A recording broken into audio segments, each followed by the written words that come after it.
할렐루야. 우리 김수정 원사님이 계속 하트를 날리고 계세요.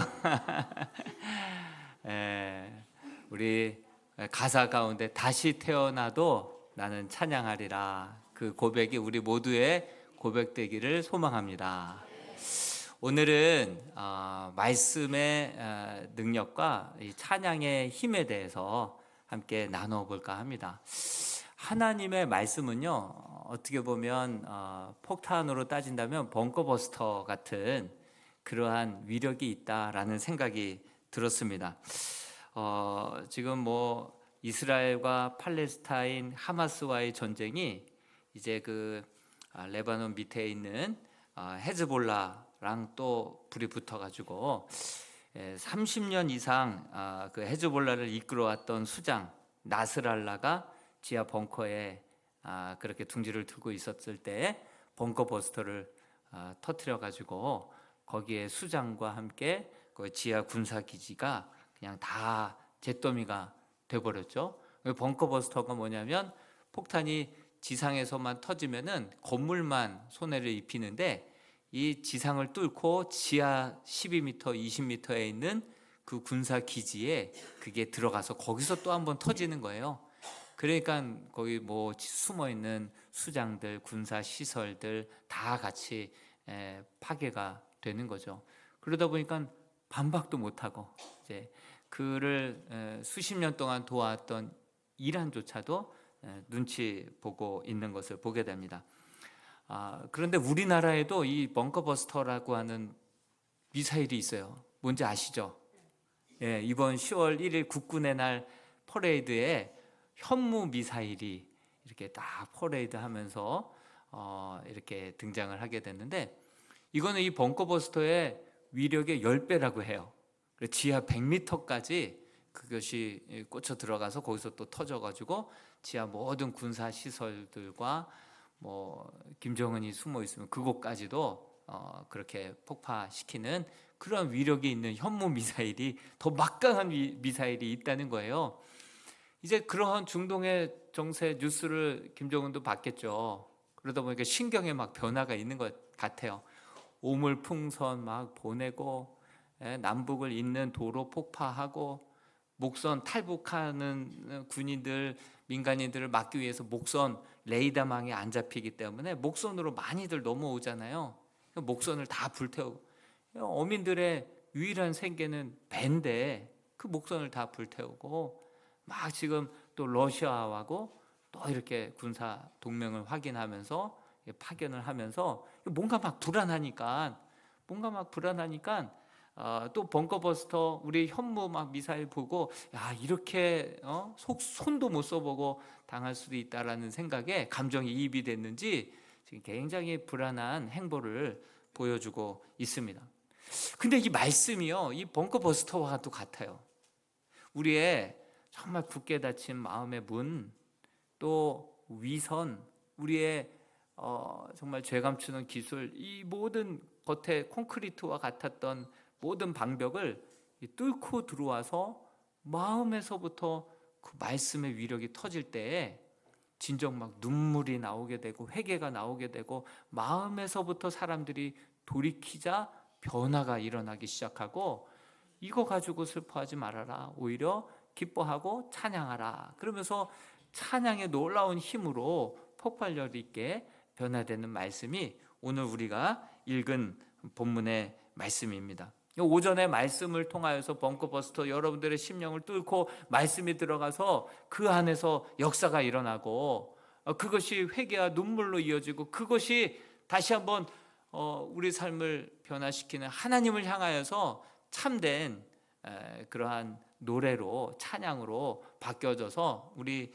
기쁨의 찬양자가 될 수 있게 되기를 주님의 이름으로 축복합니다.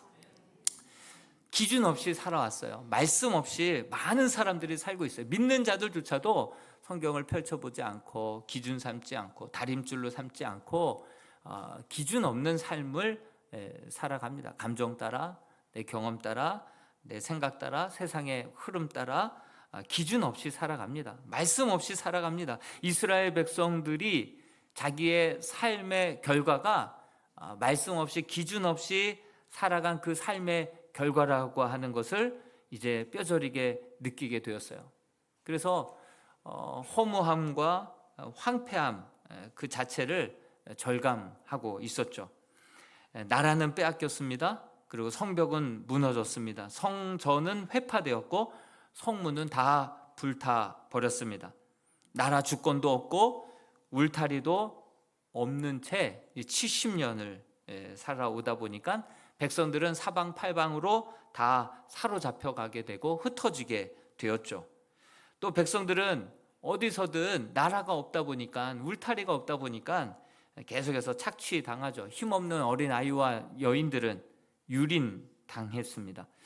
나라를 잃어버린 그 서러움은요, 우리가 35년 일제강점기 그 침략을 받았었기 때문에 더 이상 자세하게 설명하지 않아도 우리 어르신들을 통해서, 역사를 통해서 우리는 생생히 기억하고 있습니다.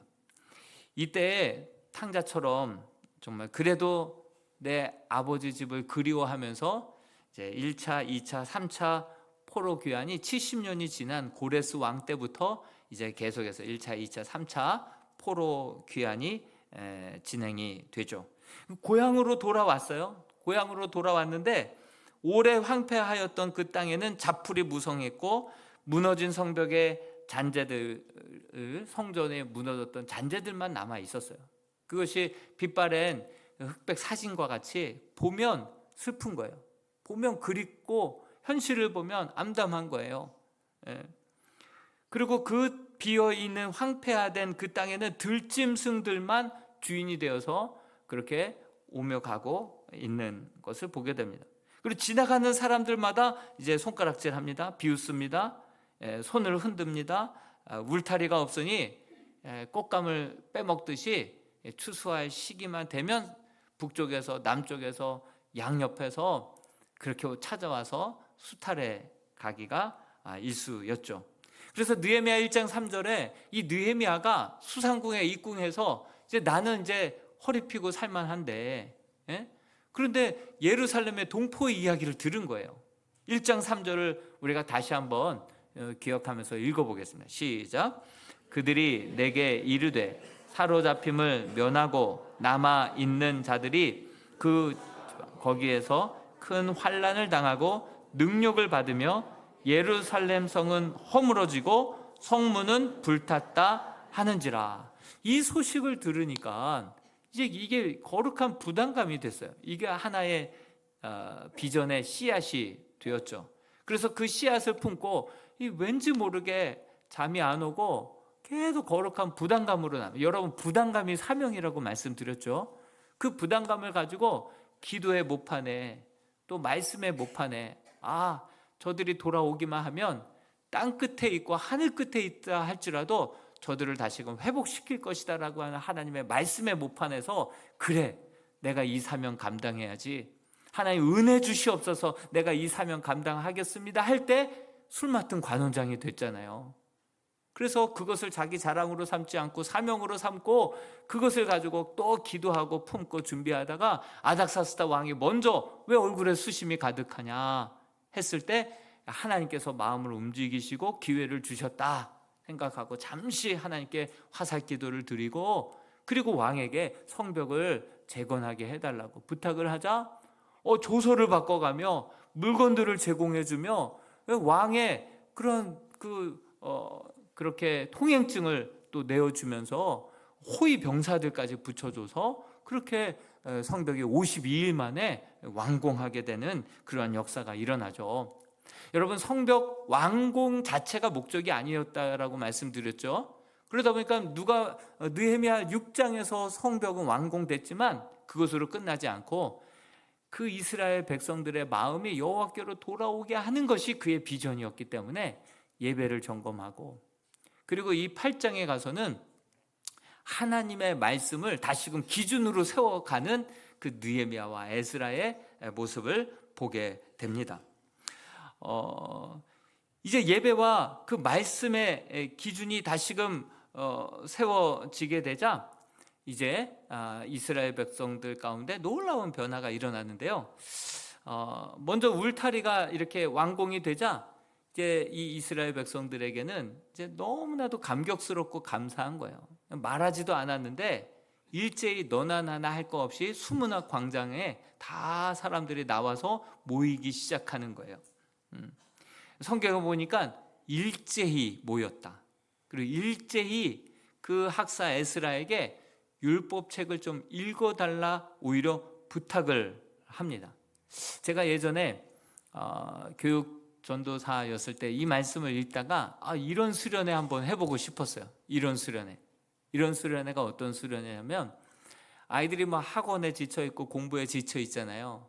아이들을 불러 모아서 수련회를 하는데 그냥 뭐 프로그램이 없는 수련회. 그냥 와서 아이들 그냥 뭐 놀고 싶은 거 마음껏 놀게 하고 싶고, 또 아이들 먹고 싶은 거 리스트 작성해서 와서 그거 마음껏 먹고 쉬게 하는 거죠. 그럼 아이들이 너무 좋아하죠. 너무 좋아하겠죠. 이 수련회 2박 3일이 아니라 5박 6일로 하면 안 되겠습니까? 막 이렇게 부탁을 하겠죠. 그거 가지고 막 기도하겠죠. 저녁 때가 됐어요. 배는 부르고 이제 막 힐링의 시간이 이제 다 끝나갈 때 아이들이 그래도 양심은 있고 염치는 있는 거예요. 그러니까 이제 본당에 모여서 335 찬양을 부르기 시작하고, 전도사님한테 뭐 없어요? 그래도 예배는 드려야 되지 않겠어요? 그럼 우리 한번 찬양 한번 해볼까? 그러면서 이제 찬양을 시작하고, 그것이 기도의 불로 이어지고, 그리고 눈물의 설교를 통해서 아이들이 그 정말 은혜를 받으니까, 쉼을 얻고 나니까 마음의 빗장이 열리고 보니까 그래도 찬양해야 되지 않을까, 기도해야 되지 않을까. 그때 찬양하고 기도하고 말씀을 전하고 그것을 가지고 또 기도하는 가운데 아이들이 놀랍게 은혜를 받고 변화를 받는 그러한 수련회를 했다는 게 아니라 하고 싶었어요. 무계획인 수련회를 했다가는 쫓겨날 것 같았어요. 선생님들이 저 전도사님 성의 없다 이렇게 얘기할 것 같았어요. 그래서 용기가 없어서 행하지는 못했지만 정말 아이들에게 마음껏 놀게 하고 마음껏 쉬게 하고, 그래도 양심상 뭐라도 해야 되지 않겠어요 했을 때 이제 그때 집회하고 기도하고, 그래서 정말 그 은혜로 정말 변화되는 그런 수련회 한번 해보고 싶었던 마음이 있었습니다. 근데 느헤미야 8장에 그런 모습이 지금 그대로 재현되고 있어요. 성벽이 완공되고 나니까 모여라 말도 안 했는데 일제히 그냥 수문학 광장에 사람들이 다 나와 있는 거예요. 여러분, 우리가 수련회나 집회에 은혜 받고 그 자리에 딱 있으면 멍하니 그 자리에 계속 머물러 있잖아요. 은혜의 자리에 계속 머물러 있는 거예요. 사람들이 말하지도 않았는데 학사 에스라에게 성경을 좀 읽어달라고 부탁을 하는 거예요. 그래서 학사 에스라가 성경을 들고 와서 이것을 딱 펼치니까 온 백성이 그 자리에서 일어나는 거예요. 저도 신대원 때 성경 읽는 시간에는 모든 신학생들이 그 자리에서 일어나서 그래서 대독을 했었죠. 왜냐하면 성경 읽는 시간은 하나님이 설교하는 시간인 줄로 믿습니다.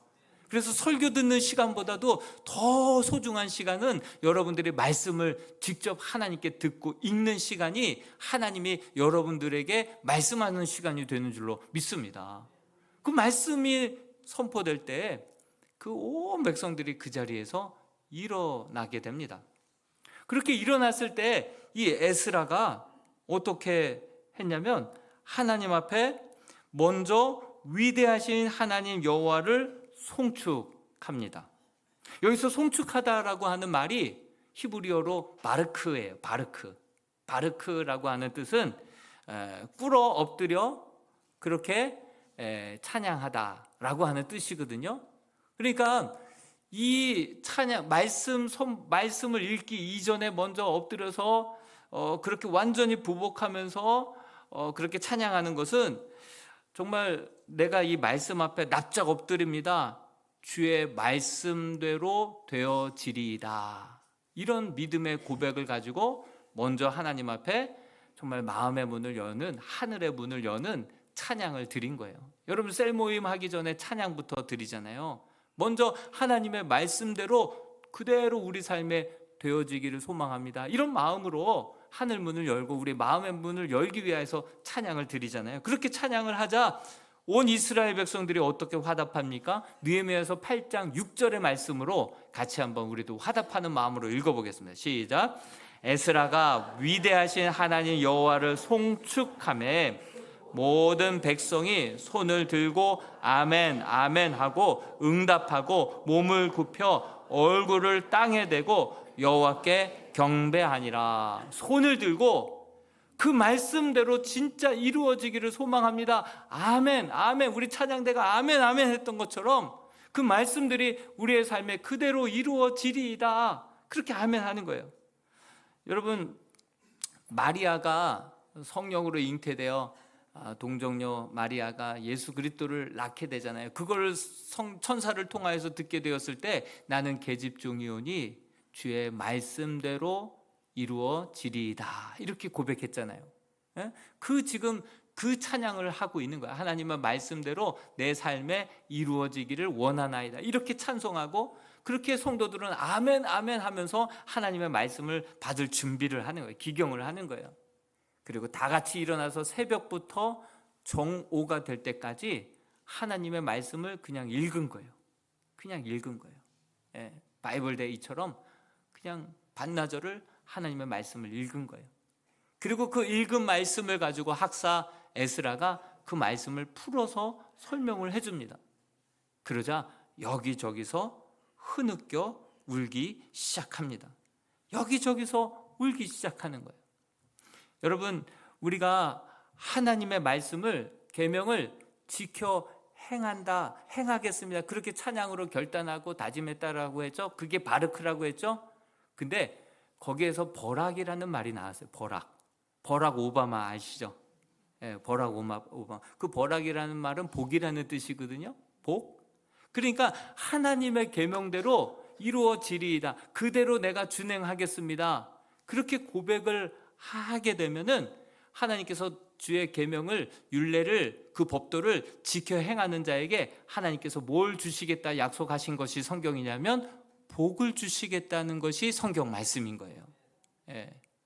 그러니 하나님, 내가 하나님의 말씀을 읽는데 이 말씀 그대로 내 삶에 이루어지기를 원하고 내가 지키겠습니다 하니까 하나님이 그 고백을 보고 그 믿음을 보고 주시는 복이 바로 성경에 나와 있는 복인 거예요. 여러분, 성경을 읽다 보면 나의 계명을 지켜 행하면, 나의 율례와 법도를 지켜 행하면 얼마나 그 말씀들이 많이 나옵니까? 제가 그 말씀을 한번 종합해 보니까 이것들을 지켜 행하면 너희는 모든 민족 중에 내 소유가 될 것이다. 내가 너희를 세계 모든 민족 위에 뛰어나게 하실 것이다. 너희가 이것들을 지켜 행하면 너희 쫓긴 자가 하늘 끝에 있을지라도 내가 거기서부터 그들을 모아 내 이름을 두려고 택한 곳에 돌아오게 하리라. 내 계명을 지켜 행하면 내 사랑 안에 거하리라. 이런 말씀들이 쏟아져 나오는 거예요. 특별히 신명기 28장에 제가 별칭을 붙이기를 보글보글장이라고 붙였어요. 이 모든 계명을 지켜 행하면 나가도 복을 받고 들어와도 복을 받고 떡반죽 그릇이 복을 받고 뭐 이래도 저래도 이래도 복이다. 그래서 보글보글장이잖아요. 그런데 그게 3분의 1이에요. 3분의 2는 그러나 그것을 지켜 행하지 아니하면 하늘은 노수로 막히게 될 것이고 땅은 철로 막히게 될 것이다. 지글지글장. 지켜 행하면 보글보글, 못 지키면 지글지글. 기억하시라고 제가 지금 이렇게 얘기하는 거예요. 여러분, 하나님의 말씀을 이렇게 부복하고 말씀하옵소서, 종이 듣겠나이다, 내가 그대로 지켜 행하겠나이다 하면 하나님께서 하나님의 명예를 걸고 우리에게 약속하신 복을 내려주시는 신실하신 분이 우리 하나님이신 줄로 믿습니다. 그래서 이스라엘 백성들이 그러한 믿음의 고백, 찬양을 드리고 하나님의 말씀을 아침부터 정오까지 듣고 또 그 말씀을 들은 것을 계속해서 풀어서 말씀을 전해주자 이스라엘 백성들이 여기저기서, 아니 성경에 보니까 다 우는지라 얘기하는 거예요. 여러분 느헤미야서 8장 9절 말씀을 같이 한번 읽어 보겠습니다. 시작. 백성이 율법의 말씀을 듣고 다 우는지라. 총독 느헤미야와 제사장 겸 학사 에스라와 백성을 가르치는 레위 사람들이 모든 백성에게 이르기를 오늘은 너희 하나님 여호와의 성일이니 슬퍼하지 말며 울지 말라 하고. 여러분 이들이 말씀을 듣다가 깨닫게 된, 인식하게 된 게 무엇입니까? 여러분 말씀이라고 하는 기준 앞에 내가 딱 서서 보니까 내가 제대로 하나 지킨 게 없는 거예요. 그리고 이래서 이렇게 된 거구나 깨닫게 되는 거예요. 내가 말씀 하나 제대로 하나님 앞에 준행한 게 한 구절도 없었구나. 말씀대로 지금 이루어진 걸 보니까 정말 말씀을 기준 삼아 나 자신을 비춰보니까 뭐 자랑할 만한 것이 하나도 없는 거예요. 그 준행했다 하더라도 정말 내 자존심 때문에 준행하고 책임감 때문에 준행했지 하나님의 영광을 위해서 준행한 게 하나도 없는 거예요. 하나님 나라를 위해서 만들어 놓은 것들 보면은 장난감들밖에 없는 거예요. 정말 주를 위해서 헌신하고 봉사했지만 그 모든 것들이 다 나 자신을 위한 그런 헌신이었고 봉사였고 체면이었고 내 자존심 때문에 했던 것이었지 진짜 하나님 나라와 영광을 위해서 한 것이 하나도 없는 거예요. 그것을 깨달았던 그들 가운데 그럼에도 불구하고 이 황폐해져서 이 허무한 가운데 있는 우리들을 잊지 아니하시고 그렇게 느헤미야를 보내셔서 성벽을 만들어 주시고 이렇게 암탉이 병아리를 품듯이 우리를 다시금 품어주신 그 하나님의 은혜가 너무나도 감사해서 정말 죄책감에 울고 감사해서 울고 그러면서 다 우는 거예요. 그냥 335 하나님의 말씀을 기준 삼아 내 자신을 비춰보니 뭐 자랑할 게 하나도 없는데 그런 나를 또 하나님께서 다시금 용서해 주시고 그렇게 울타리 성벽을 완공해 주시고 품에 안아 주시고 다시금 그렇게 함께 해주신 은혜에 너무나도 감격하다 보니까 계속해서 우는 거예요.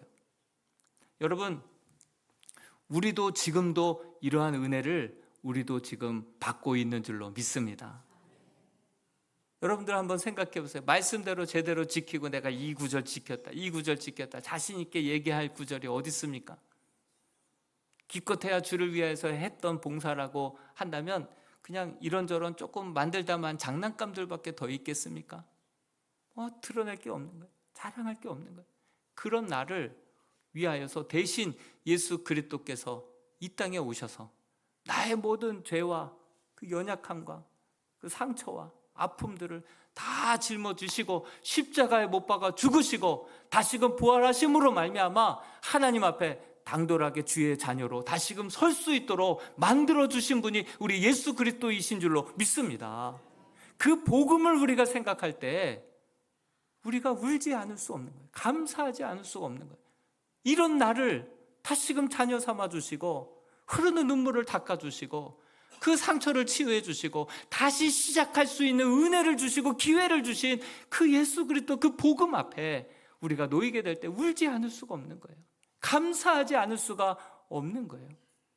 그렇게 감사하고 눈물 흘리고 있을 때 이것으로만 슬퍼하지 말아라. 지금은 성일이니 우리가 기뻐해야 할 좋은 날이니 그러니 이거 가지고 슬퍼하지만 말고 오히려 기뻐하라. 기뻐하라. 그러면서 9절에 뭐라고 말씀하고 있습니까? 여호와를 기뻐하는 것이 너희의 힘이니라 이렇게 말하고 있는 거예요. 오히려 슬퍼하지 말고 여호와로 인하여서 기뻐하는 것이 너희의 힘이니라 말씀하고 있습니다. 여러분 시력도요 눈 있다고 다 보는 게 아니에요. 보아도 보지 못하고 시력이 힘이 있어야 우리가 봐야 할 것을 제대로 보는 줄로 믿습니다. 들어도 듣지 못하고 듣기만 귀가 있다고 들을 수 있는 게 아니에요. 청력이 있어야 우리가 제대로 들을 수 있는 거 아니겠습니까? 마찬가지예요. 재력도 지력도 마찬가지입니다. 돈이 있다고 그게 부자입니까? 잘 사는 겁니까? 돈만 있는 것이지 그건 잘 사는 게 아니죠. 정말 재력이 있어야 되고 진짜 힘이 있어야 되는 줄로 믿습니다. 신앙에도 영역이 있습니다. 경건의 모양은 있으나 경건의 능력을 상실했다라고 말하고 있지 않습니까? 우리가 믿음은 갖고 있어요. 교회는 나와요. 그런데 나 자신도 변화되지 않고 누구도 변화시키지 못하고 누구에게도 감동도 감화력도 전도도 못하는 그러한 능력 없이 우리가 신앙생활하고 있지는 않습니까? 힘이 필요한 줄로 믿습니다.